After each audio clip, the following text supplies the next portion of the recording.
Hello friends, शौर्य classes में आपका एक बार फिर से स्वागत है।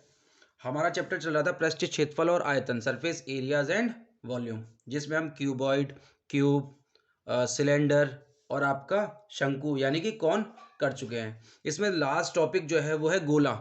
गोला यानी कि स्फेयर। जैसे कि आपकी क्रिकेट बॉल होती है, आपने देखी होगी, तो क्रिकेट बॉल की जो शेप होती है वो कैसी होती है? गोलाकार। हम क्या कहते हैं कि बॉल गोल है। तो उस तरीके की शेप के बारे में हम पढ़ेंगे। इसमें हम क्या क्या पढ़ते हैं? इसमें हम पढ़ते हैं पृष्ठीय क्षेत्रफल और आयतन। तो जो गोला है उसमें पृष्ठीय क्षेत्रफल क्या होता है? 4 पाई r²। और आयतन होता है 4/3 पाई आर क्यूब, जहां आर क्या है? वही त्रिज्या, यानी कि सेंटर से किनारे तक की दूरी को त्रिज्या कहते हैं।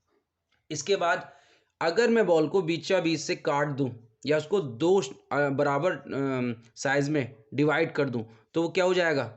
कुछ इस तरीके की शेप बन जाएगी, हाफ। तो इसको बोलते हैं हम हेमिस्फेयर, यानी कि अर्धगोला। तो आप समझिए, जब उसका पृष्ठ क्षेत्रफल पूरे का कितना था? पूरे का था 4 पाई r², 4 पाई r²। तो आधे का कितना होगा? 2 पाई r²। अब संपूर्ण पृष्ठीय क्षेत्रफल कितना होता है? देखिए, मैंने ये इसको 20 से काट दिया, तो ये वाला जो ऊपर वाला हिस्सा है वो खाली रहेगा। तो अगर मैं इसको भी ढकना चाहूं तो इस पे क्या शेप लगेगी? इस पे एक वृत्ताकार शेप लगेगी। और वृत्त का क्षेत्रफल कितना होता है? पाई r²।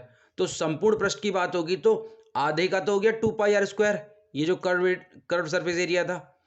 और उसके बाद क्या बचा ऊपर का? तो इसमें पाई r² और जुड़ जाएगा। तो यानी कि संपूर्ण पृष्ठीय क्षेत्रफल अर्धगोले का कितना होता है? 3 पाई r²। आयतन की बात करेंगे। आयतन जब पहले पूरे गोले का 4/3 पाई r³ था, तो अब कितना होना चाहिए? आधा हो जाना चाहिए, यानी कि 2/3 पाई r³। इस पे बेस्ड क्वेश्चन देख लेते हैं। क्वेश्चन कैसे आते हैं? क्वेश्चन बहुत सिंपल आते हैं इससे। जैसे कि पहला क्वेश्चन दिया है इसने, क्रिकेट की एक गेंद का व्यास 14 सेंटीमीटर है, उस गेंद का वक्रपृष्ठ और आयतन ज्ञात करना है। डायरेक्ट पूछ लिया है, फॉर्मूले हमको पता है।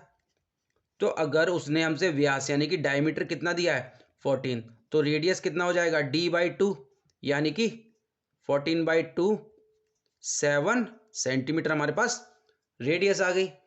इसके बाद हमें निकालना है उसका वक्रपृष्ठ। वक्रपृष्ठ, ये वक्रपृष्ठ की ही बात करता है, कर्व सरफेस एरिया। वक्रपृष्ठ क्या आएगा इसका? वक्रपृष्ठ फॉर्मूला होता है, गोले का क्या होता है? 4 पाई r²। तो यहां वैल्यू रख देते हैं। 4 पाई की वैल्यू 22/7। आर की वैल्यू कितनी है? आर की वैल्यू हमारे पास 7 × 7। तो 7 से 7 कैंसिल। जब इसकी कैलकुलेशन करेंगे तो आपके पास आ जाएगा 2288 × 7 = 616 सेंटीमीटर स्क्वायर। तो आपके पास वक्रपृष्ठ आ गया। उसके बाद उसने पूछा हमसे आयतन। आयतन निकाल लेते हैं। आयतन का फॉर्मूला क्या था? 4/3 पाई r³। 4/3 पाई की वैल्यू वही 22/7 इंटू r, 7 × 7 × 7। तो यहाँ से 7 कैंसिल। 2288 और 616। 616 में अगर मैं गुणा करता हूँ तो कितना आएगा? 4312/3 सेंटीमीटर क्यूब आयतन। इसको और सॉल्व करना चाहोगे तो सॉल्व करके आएगा कुछ 1437 सही 1/3 सेंटीमीटर क्यूब। बस इन क्वेश्चंस में आपको कैलकुलेशन का ध्यान रखना है। कैलकुलेशन अगर सही कर रहे हैं तो फॉर्मूला लगा के आराम से आंसर आ सकता है। नेक्स्ट क्वेश्चन देख लेते हैं। Question number 2। क्वेश्चन नंबर 2 क्या कहता है? किसी गोले के आयतन और पृष्ठ के संख्यात्मक मान आपस में बराबर हैं, तो गोले की त्रिज्या ज्ञात करनी है हमको। देख लेते हैं। ये तो क्वेश्चन थोड़ा सा बस लैंग्वेज में चेंज किया है, बाकी क्वेश्चन बहुत ही आसान है। क्या है क्वेश्चन? उसने बोला गोले का आयतन और पृष्ठ के संख्यात्मक मान। आयतन क्या होता है? यानी उसने बोला आयतन बराबर पृष्ठीय क्षेत्रफल। तो आयतन क्या होता है? 4/3 पाई r³। किसके बराबर है? पृष्ठ क्षेत्रफल, यानी कि 4 पाई r² के बराबर। तो 4 से 4 कैंसिल, पाई से पाई कैंसिल, और यहाँ पे आ गया r³/r² = 3। तो r² से क्यूब कैंसिल। तो यानी कि त्रिज्या ज्ञात करनी थी, r बराबर 3। ठीक है, 3 सेंटीमीटर या मीटर, जो भी संख्यात्मक मान आएगा, 3 मात्रक। ठीक है, नेक्स्ट क्वेश्चन आते हैं। नेक्स्ट क्वेश्चन कहता है वो हमसे कि एक ठोस गोला पिघलाकर एक ठोस गोलाकार पिंड का 2 रुपये प्रति वर्ग मीटर की दर से रंगवाने का व्यय 308 रुपये है, उसकी त्रिज्या ज्ञात कीजिए। देखिए, ये उसी तरीके से क्वेश्चन हो गया कि अगर मान के चलिए मैं 2 रुपये के हिसाब से 50 रुपये की कोई चीज़ें खरीद के लाया हूँ, तो बताइए वो कितनी होंगी। तो आप बता सकते हैं कि वो कितनी होंगी, 25 होंगी। तो उसी तरीके से क्वेश्चन दिया हुआ है। तो रंगवाना किस पे होता है, सारे वक्रपृष्ठ की बात होती है। अगर किसी गोले पे अगर मैं कलर कराना चाहूँगा तो क्या होगा, उसका संपूर्ण वक्रपृष्ठ ही तो होगा। तो ज़रा देख लेते हैं टोटल सरफेस एरिया क्या होता है। तो इस क्वेश्चन में आप सबसे पहले देखिए उसने क्या गिवन कर रखा है, हमको अमाउंट गिवन कर रखा है और टोटल 308 रुपये। अभी मैंने आपसे क्वेश्चन पूछा था कि अगर 2 रुपये की रेट से मैंने चॉकलेट खरीदी है तो 50 रुपये में मैंने कितनी चॉकलेट खरीदी होंगी, तो आपका आंसर आएगा 25। तो उसी तरीके से अब मैं यहाँ क्या करता हूँ, टोटल सरफेस एरिया संपूर्ण वक्रपृष्ठ जो होता है, वक्रपृष्ठ कितना होता है, वो होता है आपका 4πr²। ठीक है। अच्छा, अब इसका क्या है, उसने कॉस्ट क्या है आपका वर्ग मीटर दर क्या दी हुई है, दर दी हुई है 2 रुपये प्रति वर्ग मीटर स्क्वायर, यानी कि मीटर स्क्वायर। तो आप समझिए इन दोनों का मल्टीप्लिकेशन इसके बराबर आना चाहिए भाई। इन दोनों का जैसे वहाँ मैंने बताया था कि 2 रुपये के हिसाब से 25 चॉकलेट कितनी होगी, 50। तो इस क्वेश्चन को मैं इस तरीके से पूछ सकता हूँ कि 2 रुपये के हिसाब से 50 रुपये में कितनी चॉकलेट आएंगी। तो उसने यही क्वेश्चन पूछा है, तो इन दोनों की वैल्यू इसके बराबर रख दो। तो यानी कि 2 × 4πr² किसके बराबर होना चाहिए, 308 रुपये के। तो 4πr² बराबर 308/2। जरा वैल्यू रख देते हैं, हमें त्रिज्या निकालनी है। तो 4 × 22/7 गुणा आर की वैल्यू कितनी है, आर की वैल्यू तो हमें फाइंड करनी है, इजिकल्स टू 308/2। तो यहाँ से r² बराबर 308। आप डायरेक्ट कैलकुलेशन ना करके लास्ट में कैलकुलेशन करेंगे, इसका ध्यान रखना है। गुणा 7 गुणा 4 और 22। तो देख लीजिए किससे क्या कैंसिल हो रहा है, ये 11 से कैंसिल हो रहा है। 11 से जब कैंसिल होगा, 11 2 जा 11 2 जा 11 8 जा 4 से 4 7 28। तो आपका r² का मान आ गया 7 × 7/2 × 2। तो यहाँ से r की वैल्यू आ गई 7/2 यानी कि 3.5 मीटर। आई होप क्वेश्चन आपको समझ में आया होगा। क्वेश्चन जो थोड़ा सा स्टैंडर्ड लेवल का बनेगा वो यही होगा। बेसिक और स्टैंडर्ड का जो फर्क है, बेसिक में ये क्वेश्चन पूछ लेंगे, स्टैंडर्ड में ये क्वेश्चन पूछ लेंगे, लेकिन बोर्ड के एग्जाम में इसके अलावा कोई भी डिफरेंस नहीं होता। नेक्स्ट क्वेश्चन देख लेते हैं। क्वेश्चन नंबर 4 क्या कहता है, एक अर्धगोलीय गुंबद का व्यास 12 मीटर है, उसके वक्रपृष्ठ के रंगवाने का व्यय 1.75 रुपये की प्रति वर्ग मीटर की दर से कितना होगा। तो अभी आप ध्यान से देखिए, जब मैं इस पे गुंबद होता है वो, इसको अगर मैं उल्टा कर लेता हूँ तो गुंबद की शेप हो जाएगी। तो आप ध्यान से देखिए इसके क्या होगा, वक्रपृष्ठ पे ही तो पेंट होगा, संपूर्ण पृष्ठ पे तो होगा नहीं। तो वक्रपृष्ठ पे पेंट का खर्चा मैं देख लेता हूँ, सॉल्यूशन देख लेते हैं। उसने हमको डी दिया हुआ है कितना, 12 मीटर। तो आर कितना आ जाएगा, 6 मीटर। ठीक है। इसके अलावा उसके वक्रपृष्ठ, तो वक्रपृष्ठ निकाल लेते हैं। वक्रपृष्ठ क्या होता है, अर्धगोले का वक्रपृष्ठ क्या होगा, 2πr²। तो 2 × पाई की वैल्यू 22/7 × आर की वैल्यू 6 × 6। आप यहाँ भी कैलकुलेशन नहीं करेंगे, आपको क्या करना है, उसने 1.75 की कॉस्ट और लगानी है, तो टोटल खर्चा लगा लेंगे। तो कुल व्यय क्या होगा, आपके पास क्षेत्रफल कितना है, क्षेत्रफल आपका ये मीटर स्क्वायर है। तो 2 × 22/7 × 6 × 6 और कॉस्ट क्या है 1.75। अब यहाँ सॉल्व करिए, तो पॉइंट हटा के 2 0 बढ़ा लेता हूँ और 7 से इसको डिवाइड कर सकते हैं। 7 2 जा 14 और 7 5 जा 35। ठीक है। इसके अलावा 25 चौका 100, 2 दूनी 4, 2 से 11। तो कुल व्यय क्या आ गया, 11 × 6 × 6। तो 6 × 36 और 36। तो आपका आ गया 396, यानी कि 396 रुपये आपका टोटल कॉस्ट लगेगा 12 मीटर व्यास वाले गुम्बद को रंगवाने में। ठीक है, नेक्स्ट क्वेश्चन देख लेते हैं। क्वेश्चंस यही रहेंगे, सिर्फ आपको कैलकुलेशन का ध्यान रखना है। यहाँ जरा सी कैलकुलेशन में मिस्टेक हुई, क्वेश्चन फंस जाएगा, और कुछ भी नहीं है। नेक्स्ट क्वेश्चन देख लेते हैं। 4 सेंटीमीटर त्रिज्या के लोहे के एक गोले को पिघलाकर 2 सेंटीमीटर त्रिज्या के कितने छोटे गोले बनाए जा सकते हैं? देख लेते हैं सॉल्यूशन क्या कहता है।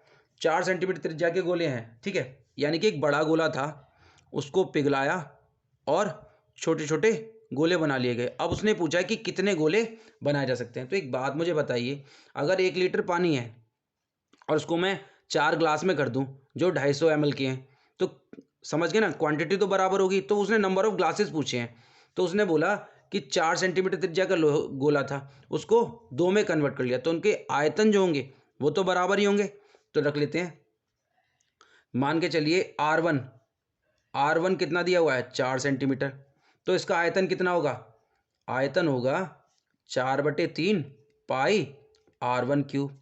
और हमें कितने छोटे छोटे गोले बनाने किस त्रिज्या के? R2 2 सेंटीमीटर, तो इसका आयतन कितना होगा? इसका आयतन होगा 4/3 पाई R2 क्यूब। मैंने फिर आपको बताया कि अगर 1 लीटर पानी था, उसको मैं 100 ml के सपोज ग्लासेस में कन्वर्ट करूं, तो कितने ग्लास बनेंगे? तो आपको क्या करना है, 1000 लीटर, और मैंने जो कन्वर्ट करा है कितने, 100 ml में करा है, तो कितने ग्लास बन जाएंगे? 10 ग्लास आ गए।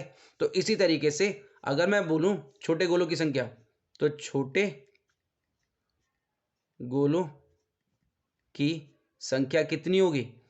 4/3 पाई R1 क्यूब बटे 4/3 पाई R2 क्यूब। इससे तो पूरे से ही कट जाएगा। तो R1 की वैल्यू कितनी है? 4 गुणा 4 गुणा 4, और R2 की वैल्यू कितनी है? 2 गुणा 2 गुणा 2, तो 2 दूनी 4, 2 से काटेंगे 2, तो कुल मिला के छोटे गोलों की संख्या 8 हो जाएगी। आपको ध्यान रखना है भाई, लोहे का गोला है वो हमेशा लोहे का ही लेगा, लकड़ी का तो पिघल नहीं सकता, ना ही प्लास्टिक का पिघल सकता है। लोहे के गोले का आयतन उतना ही रहेगा, ये आपको ध्यान रखना है। नेक्स्ट क्वेश्चन दिया हुआ है, 2 गोले यदि उनकी त्रिज्याओं का अनुपात 4:5 है, यानी कि एक गोला ये था और एक गोला ये था, इसकी त्रिज्या थी 4x, इसकी त्रिज्या थी 5x, तो उनके संपूर्ण पृष्ठ का अनुपात बताइए। तो R1 बटे R2 कितना आ गया? 4/5। तो उसने उसके संपूर्ण पृष्ठ की बात करी है, तो संपूर्ण plus total surface area of area 1 upon total surface area upon 2। तो टोटल सरफेस एरिया क्या होता है?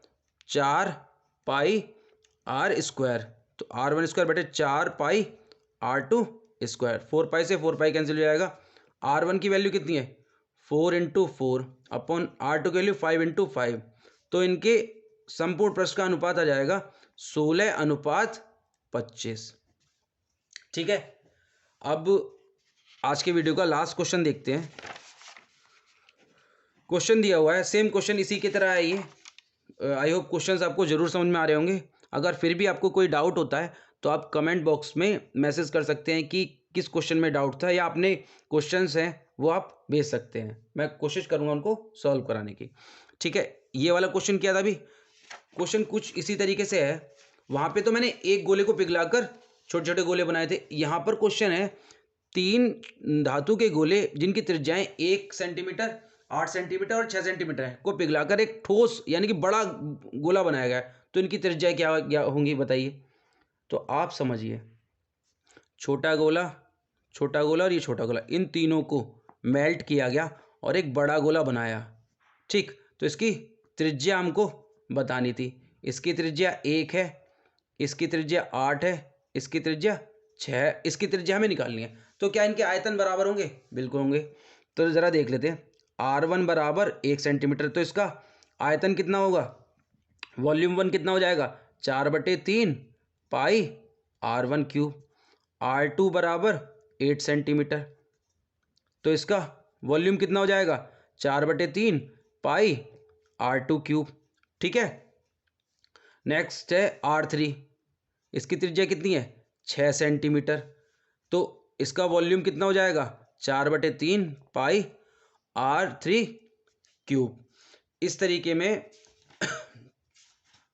देखते हैं। अब अगर मुझे वॉल्यूम निकालना है टोटल, तो क्या होगा, V1 plus V2 plus V3।